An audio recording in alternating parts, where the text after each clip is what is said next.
രാവിലെ മുതൽ തന്നെ അനു നല്ല മേക്കപ്പിലാണ്. വിച്ചുവിൻ്റെ വീട്ടിലേക്കാണ് എന്ന് ഓർക്കുന്തോറും അവൾക്ക് എത്ര ഒരുങ്ങിയിട്ടും മതിയായിരുന്നില്ല. ധാവണിയാണ് ഉടുത്തിരിക്കുന്നത്. അതിൽ അവളെ കാണാൻ നല്ല സുന്ദരിയാണ് എന്ന് അവൾക്ക് തന്നെ തോന്നിപ്പോയി. കണ്ണാടിയിൽ കൂടെ നോക്കിയിട്ട് പെണ്ണിന് മതിയാവുന്നുണ്ടായിരുന്നില്ല. കുറച്ച് മുല്ലപ്പൂ കൂടെ വേണമായിരുന്നു. ആകെ മൊത്തം ഒരു ചന്തമൊക്കെ ആയിട്ടുണ്ട്. ഇനി വേണം ആ മാങ്ങാണ്ടി മോറിൻ്റെ മുന്നിൽ ചെന്ന് അങ്ങോട്ടും ഇങ്ങോട്ടും നടന്ന് ഒന്ന് മൂക്കും കുത്തി എൻ്റെ സൗന്ദര്യത്തിൽ വീഴിക്കാൻ. ഓൾറെഡി വീണതാണ്, എന്നാലും നമ്മുടെയൊന്നും ഒരു വിലയില്ല. അപ്പോൾ ഇങ്ങനെ ചെന്നാലേ എന്തായാലും എന്നിൽ തന്നെ ആയിരിക്കുന്ന ഓട്ടം മുഴുവൻ. ഷോ, എനിക്ക് കൊതിയായിട്ട് വയ്യ അയാളുടെ മുന്നിലൂടെ നടക്കാൻ. എന്നെ തീരെ ഒരു ബഹുമാനം ഇല്ല കുരങ്ങന്. അത് ഇന്നുകൊണ്ട് തീർത്തു കൊടുക്കണം. മേലാൽ എൻ്റെ മെക്കിട്ട് കയറരുത്. എൻ്റെ പുറകെ നടക്കണം. നടത്തിക്കും ഈ അനുപ്രിയ, ഇത് സത്യം. കവളിൽ ഇത്തിരി കൂടെ ബ്ലഷ് എടുത്ത് തൂത്തുകൊണ്ട് അനു പറഞ്ഞു. കൈ നിറയെ വളകളും കഴുത്തിലൊരു കുഞ്ഞു നെക്ലേസും കാതിലൊരു ജിമിക്കിയും ഒക്കെ ഇട്ടാണ് കുട്ടി റെഡിയായി നിൽക്കുന്നത്. അനു, കഴിഞ്ഞില്ലേ? വേഗം വാ. ദാ വരുന്നമ്മേ. ശാലിനിയുടെ വിളി വന്നതും പാവാടയും പൊക്കി അനു ഓടി. എവിടെയായിരുന്നു കുട്ടി നീ? എത്ര നേരമായി? ഇതിന് മാത്രം ഒരുങ്ങാൻ എന്താ നിനക്ക്? എൻ്റെ പൊന്നമ്മേ, ഞാൻ വന്നില്ലേ? അല്ല, ബാക്കിയുള്ളവരൊന്നും വന്നില്ലേ? എന്നിട്ടാണോ എന്നെ മാത്രം അമ്മ വഴക്ക് പറയുന്നേ? ഗീത ശ്രുതിയെ വിളിക്കാൻ പോയതാ. ഇത്രയും നേരം ഇവിടെ ഉണ്ടായിരുന്നു. ആ, ദാ വന്നല്ലോ. ആഹാ, സബാഷ്. ഫാഷൻ പരേഡ് വല്ലതും ഉണ്ടോ അവിടെ? നല്ല ചുവന്ന പട്ടൊക്കെ ചുറ്റിതാ വരുന്നുണ്ട് കാവിലെ ഭഗവതി. കഴുത്തിറങ്ങിയ ബ്ലൗസും ചുവന്ന സാരിയും ഉടുത്ത് വരുന്ന ശ്രുതിയെ നോക്കിയാലും ശാലിനിയുടെ ചെവിയിൽ പറഞ്ഞു. മിണ്ടാതിരിക്കുന്നുണ്ട് നീയ്. നിന്നേക്കാൾ മൂത്തതാ, അത് മറക്കല്ലേ. ഓ ആയിക്കോട്ടെ, നമ്മൾ മിണ്ടുന്നില്ലേ? അനു വാ പൊതിഞ്ഞു പിടിച്ചുകൊണ്ട് പറഞ്ഞു. അതിനിടയിൽ അനു മാക്സിമം പുച്ഛം വാരി വിതറുന്നുണ്ട്. ആഹാ, നമ്മളെല്ലാവരും വന്നു നിന്നിട്ടും കൊച്ചു തമ്പുരാട്ടിക്ക് ഇറങ്ങാനായില്ലേ?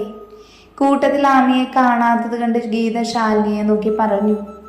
അഭിമോൾ താമസിച്ചു ഒരുങ്ങാൻ പോയത്. അങ്ങോട്ട് കൊണ്ടുപോകാൻ എന്തൊക്കെയോ തയ്യാറാക്കുകയായിരുന്നു. ഇപ്പൊ വരും. ഓ, ഇനി അവൾക്ക് വേണ്ടി നമ്മളെല്ലാവരും കാത്തിരിക്കണമായിരിക്കും. കുറച്ച് ദേഷ്യത്തോടെ തന്നെ ശ്രുതി പറഞ്ഞുകൊണ്ട് ഫോണിൽ കളിക്കാൻ തുടങ്ങി. മോളെ, അഭിമോളെ, കഴിഞ്ഞില്ലേ? ദാ വരുന്നുണ്ടമ്മായി. പടികൾ ഇറങ്ങിക്കൊണ്ട് ആമി പറഞ്ഞു. ഒരു നിമിഷം അവളെ നോക്കി എല്ലാവരും കണ്ടെടുക്കാൻ പറ്റാതെ നിന്നുപോയി. ചുവപ്പും കറുപ്പും കലർന്ന ബ്ലൗസിലും സെറ്റിന്റെ സാരിയിലും അവളെ ഒരു ദേവിയെ പോലെ തോന്നിച്ചു. അവളിൽ വല്ലാത്തൊരു സൗന്ദര്യം ജ്വലിച്ചു നിൽക്കുന്നത് പോലെ എല്ലാവർക്കും തോന്നി. കൈ നിറയെ കറുപ്പും ചുവപ്പും കലർന്ന കുപ്പിവളയും കഴുത്തിൽ നേർത്ത താലിമാലയും കാതിൽ ജുമുക്കി കമ്മലും വളഞ്ഞ പുരികക്കൊടിയിലെ ചുവന്ന പൊട്ടും അവൾക്ക് വല്ലാത്ത അഴകേകി. സീമന്തരേഖ നീട്ടി വരച്ച ചുവന്ന കുങ്കുമം എടുത്തു നിന്നു. കുളിർ പിന്നാലിട്ട മുടിയുടെ അടിവശം ഒന്നുകൂടി കെട്ടിയിരിക്കുന്നു. ശ്രുതിയുടെ കണ്ണുകൾ അസൂയയോടെ കൂർത്തു. എത്ര ഒരുങ്ങിയിട്ടും അവളുടെ സമീപത്ത് പോലും എത്താൻ കഴിയാതെ പോയതിൽ അവൾക്ക് വല്ലാത്ത ദേഷ്യം തോന്നിപ്പോയി. ഗീതയുടെ അവസ്ഥയും മറിച്ചായിരുന്നില്ല. തൻ്റെ മക്കളെക്കാൾ ഒന്നിലും അഭിമികച്ചു നിൽക്കുന്നത് അവർക്ക് സഹിക്കാനാകുമായിരുന്നില്ല. എൻ്റെ പൊന്നോ, എൻ്റെ കഷ്ടപ്പാടൊക്കെ വെറുതെ ആയിരുന്നു. ഞാൻ ഇത്രയും നേരം പുട്ടിയിട്ടതൊക്കെ ചേച്ചിയെ കണ്ടപ്പോൾ ഇല്ലാണ്ടായ പോലെ തോന്നി. അത്രത്തോളം ചേച്ചി സുന്ദരിയായിട്ടുണ്ട്. കാറ്റുപോയ ബലൂൺ പോലെ നിന്നുകൊണ്ട് അനു മൂക്കി പിഴിഞ്ഞു പറഞ്ഞു. എന്താടി? നോക്കമ്മേ, ഞാൻ എത്ര കഷ്ടപ്പെട്ട് ഒരുങ്ങിയതാ. എല്ലാം വേസ്റ്റായി. ചേച്ചിയെ കാണാൻ എന്ത് ഭംഗിയാ. പൂടി, എൻ്റെ കുഞ്ഞിനെ കണ്ണു വയ്ക്കാതെ. അനുവിൻ്റെ കൈക്കിട്ടൊരു കൊട്ടുകൊടുത്ത് ശാലിനി അല്പം കൺമഷി ആമിയുടെ ചെവിക്ക് പുറകിലായി തൊട്ടു. കണ്ണുപെടേണ്ട എൻ്റെ മോൾക്ക് സുന്ദരിയായിട്ടുണ്ട്. ഓ, ഈ പറയാൻ മാത്രം ഒന്നുമില്ല. അല്ലെങ്കിൽ തന്നെ കുറച്ച് നിറവും നീണ്ട മുടിയും ഉണ്ടായിട്ട് കാര്യമൊന്നുമില്ല. ഗീത കുശുമ്പ് സഹിക്കവയ്യാതെ പറഞ്ഞു. അമ്മ, ഇത് പ്രശ്നമാണ് കേട്ടോ. തിമിരം തന്നെ. ഓപ്പറേഷൻ ചെയ്യാൻ മാമയോട് പറയണം. അനു കളിയാക്കി ചിരിച്ചുകൊണ്ട് പറഞ്ഞു. അമ്മ ഇങ്ങ് വന്നേ. ഇവളോടൊന്നും സംസാരിച്ചു നിന്നിട്ട് കാര്യമില്ല.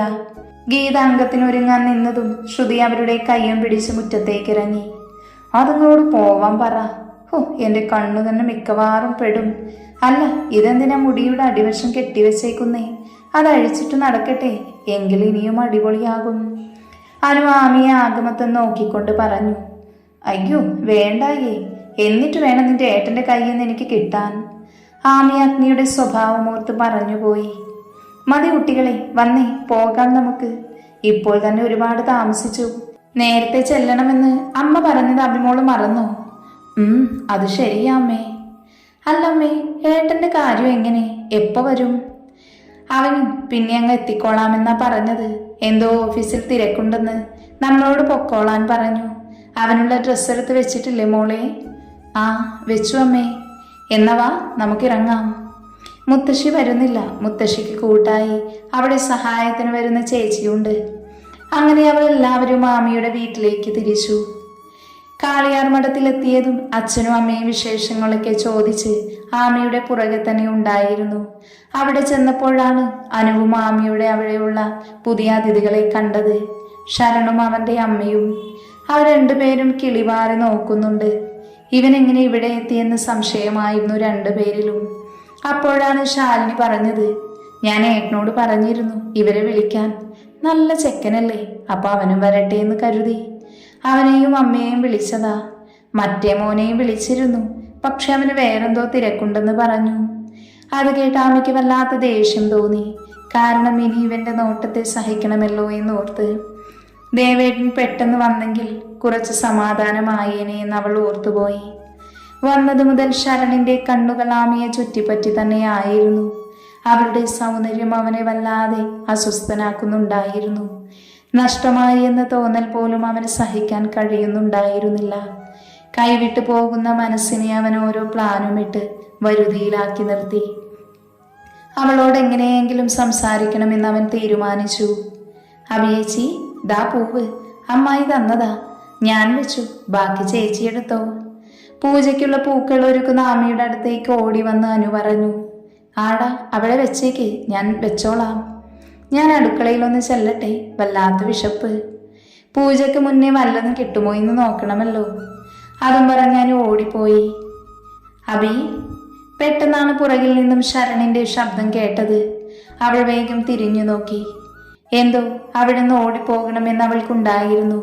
ശരണിനോട് മനസ്സിൽ വെറുപ്പ് നിറഞ്ഞു നിൽക്കുന്നത് അവൾ അറിയുന്നുണ്ടായിരുന്നു. അബി, താൻ എന്താടോ ഒരു മൈൻഡുമില്ലാത്തത്? ഐ മീൻ, ഇന്നലെ കണ്ടിട്ടുമൊന്നും മിണ്ടിയില്ലല്ലോ. അങ്ങനെയൊന്നുമില്ല. ഉണ്ട്, നുണ പറയാൻ നോക്കണ്ട.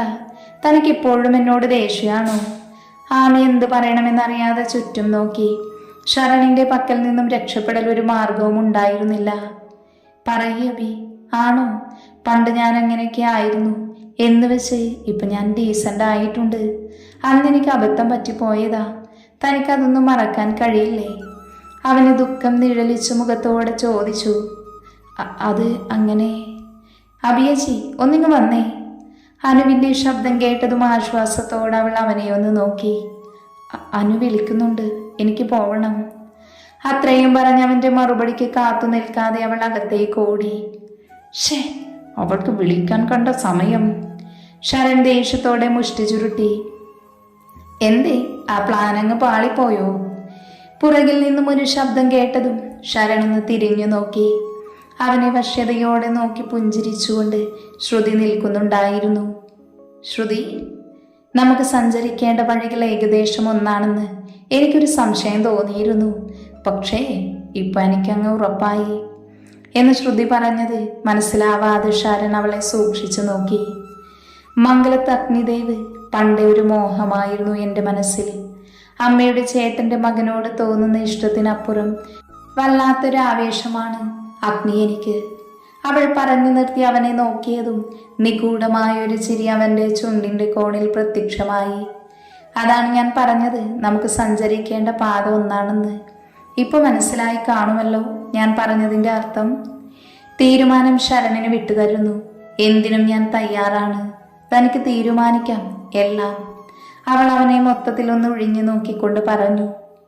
അത് നീ കരുതുന്ന പോലെ അത്ര എളുപ്പമാകില്ല. എൻ്റെ ലക്ഷ്യത്തിലേക്ക് ഞാൻ എത്തിച്ചേരുക തന്നെ ചെയ്യും. എനിക്ക് ആരുടെയും സഹായം ആവശ്യമില്ല. അവളെ മറികടന്ന് അവൻ പോകാൻ നിന്നു.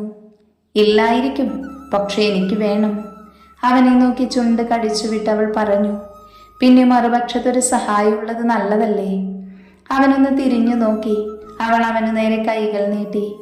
അവൻ അവളെയും നീട്ടിപ്പിടിച്ച് അവളുടെ കയ്യിലേക്ക് മാറി മാറി നോക്കി.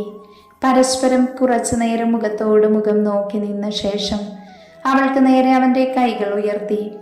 പരസ്പരം കൈ കൊടുക്കുമ്പോൾ ഇരുവരുടെയും മുഖത്ത് അന്നോളം കണ്ടിട്ടില്ലാത്ത വിധത്തിൽ ഒരു ചിരി ഉണ്ടായിരുന്നു.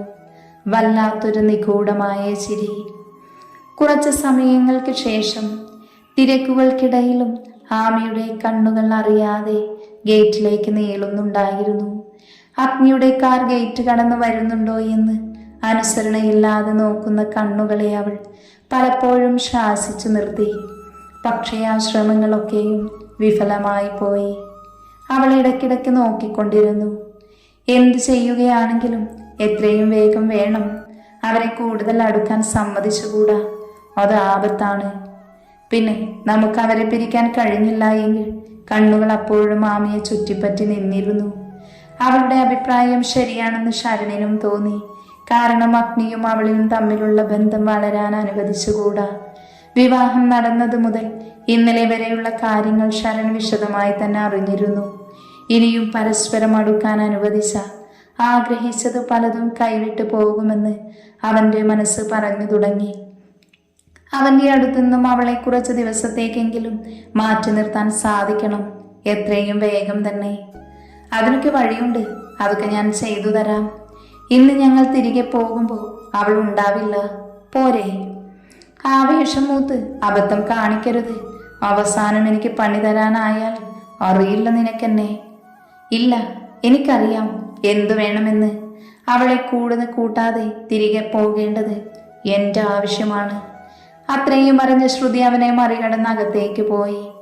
അവളുടെ മനസ്സിൽ എന്താണെന്ന് ശരണിന് മനസ്സിലായില്ല എങ്കിലും ഇന്നു മുതൽ അവർ പിരിയാൻ പോകുവാണല്ലോ എന്നോർത്ത് അവൻ്റെ ഉള്ളം സന്തോഷം കൊണ്ട് തുള്ളിച്ചാടി. ഒരു വശത്തിരുന്ന് ശരൺ നേരത്തെ ശ്രുതി പറഞ്ഞതെല്ലാം ഓർത്തുപോയി. കയ്യിൽ നിറയെ ഉണ്ണിയപ്പവുമായി ബാൽക്കണിയിലേക്ക് വന്നതാണ് അനു. ഹാവ്, ആശ്വാസമായി. ആരുടെയും ശല്യമില്ലാതെ ഇനി കഴിക്കാം. ഹായ്, എന്ത് നല്ല നെയ്യിൻ്റെ മണം. പെട്ടെന്നാണ് ഒരു ശബ്ദം കേട്ടത്. അമ്മേ! ഒന്നാമത്തെ ഉണ്ണിയപ്പം വായിലേക്ക് വെക്കാൻ തുടങ്ങിയതും വിച്ചു പുറകിൽ നിന്ന് പേടിപ്പിച്ചതും ഒരുമിച്ചായിരുന്നു. പേടിപ്പിച്ച് കളഞ്ഞല്ലോ. അനു കൈ നെഞ്ചിൽ വെച്ച് ആഞ്ഞു ശ്വാസം വലിച്ചു വിട്ടുകൊണ്ട് പറഞ്ഞു. ഇവിടെ വന്ന് ഒളിച്ചിരുന്ന് തന്നെ ഉണ്ണിയപ്പം കയറ്റുവാണല്ലേ? ഞാൻ ഒളിച്ചൊന്നും ഇരുന്നതല്ല, ഇത്തിരി കാറ്റ് കൊള്ളാൻ വന്നതാ. ഓഹോ, എന്നാ എനിക്കും കൂടി വരണെന്താ? തൊടല്, ഇത് മൊത്തം എന്റെയാ. തനിക്ക് വേണമെങ്കിൽ അടുക്കളയിൽ ഉണ്ടാകും, അവിടെ പോയി എടുത്തോ. ഉണ്ണിയപ്പം എടുക്കാൻ വന്ന വിഷുവിൻ്റെ കൈ തട്ടിമാറ്റി പാത്രം എടുത്ത് മടിയിലേക്ക് വെച്ച് അനു പറഞ്ഞു. ഓ, തിന്നാൻ കിട്ടിയാ പിന്നെ ഭൂമി ഇടിഞ്ഞു വീണാലും നിനക്ക് പ്രശ്നമില്ല അല്ലേ? തീറ്റി പണ്ടാരം. ഇതൊക്കെ പറഞ്ഞത് എന്നെ തളർത്താനാണെങ്കിൽ പൊന്നുമോന് തെറ്റി.